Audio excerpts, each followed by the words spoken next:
Ayan guys, Eco Sport 2014 model. So guys, ang problema nito guys, hard starting. Okay. Malalaman lang natin to guys, ang problema niya pag in-scan natin. Okay. Ito guys, yung gagamitin natin, launch na scanner. Yan. Ito.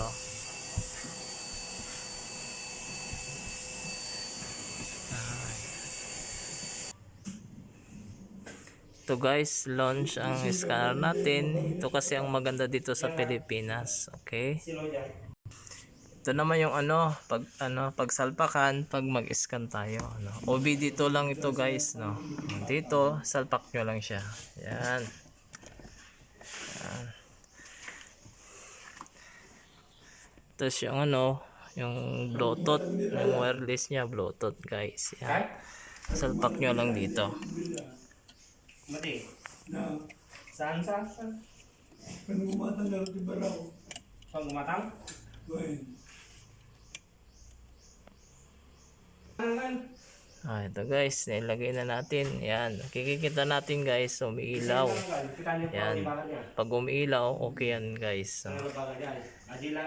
Sinda na natin tong scanner natin. Okay. Bago natin mag-scan guys, huwag nating kalimutan, huwag nating papaandarin para maprotektahan yung computer box guys. Switch lang natin guys, ganyan lang. Okay. Wag siyang nakaandar, okay? Ito.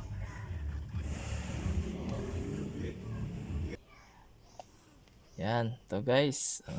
Pag mag-scan tayo, click lang natin, tapos punta tayo sa Ford. Okay.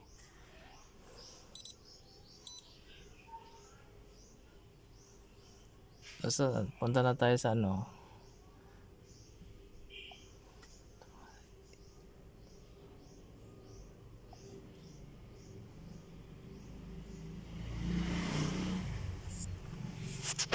ito guys,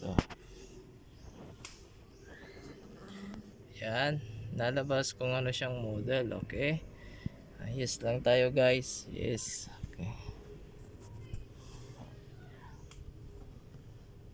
antayin lang natin siya.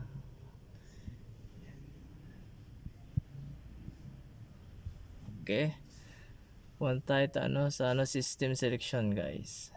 Yan, mamili na tayo dito guys kung yung pupunta natin. Pero ito yung yung sa may computer box. Sa engine ito, powertrain control module. Okay, click lang natin.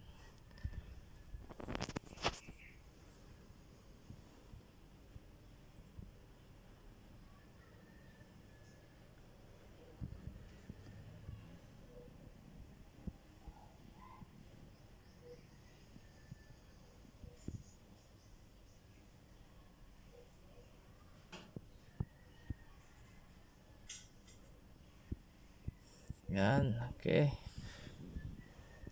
Okay, basahin na natin kung anong code niya ito. Yan. Okay.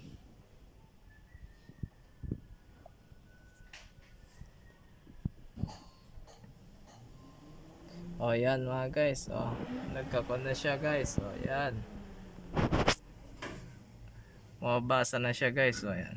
Namamatay kasi. Pag nag-scan tayo. Yan. Kaya hindi pwede siyang paandarin guys. Ganito lang. Pag mag-scan lang tayo, okay, yan na yung lumabas na sakit niya. Camshaft position sensor. Yan.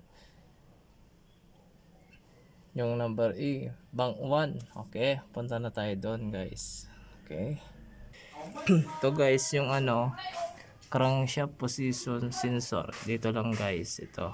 Ito yung una, ito naman yung kalawa. Okay, yan lang yung papalitan guys pag hard starting. Crankshaft sensor. Okay.